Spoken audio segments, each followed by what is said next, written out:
প্রিয় ভাই বোনেরা, আপনারা নিশ্চয়ই পত্র পত্রিকায় দেখেছেন এই মুহূর্তে একটি রাজনৈতিক দল যেই স্বৈরাচার পালিয়ে গিয়েছে সেই স্বৈরাচারের মুখের ভাষা ব্যবহার করছে বিএনপির বিরুদ্ধে। যে সেই স্বৈরাচার যেভাবে বলতো তাদেরই ভাষা ব্যবহার করছে। তাদের বক্তব্য যে দুর্নীতিতে বলে চ্যাম্পিয়ন ছিল।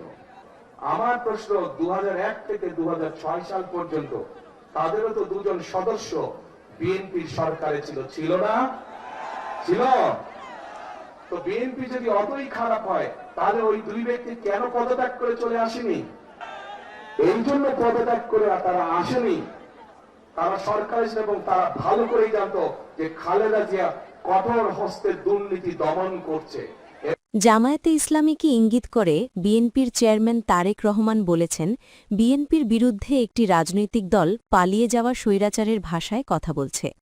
বিএনপি সরকারের দুর্নীতি নিয়ে তারা এত সোচ্চার, অথচ 2001-06 পর্যন্ত বিএনপি সরকারে তো তাদেরও দুইজন সদস্য বা মন্ত্রী ছিল। বিএনপি যদি তখন দুর্নীতিতে চ্যাম্পিয়নই হয় তাহলে তারা কেন পদত্যাগ করেনি?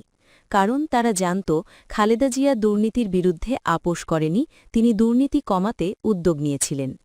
মঙ্গলবার 27 জানুয়ারি ময়মনসিংহ জেলা সার্কিট হাউস মাঠে নির্বাচনী সমাবেশে দেওয়া বক্তৃতায় তিনি এসব কথা বলেন।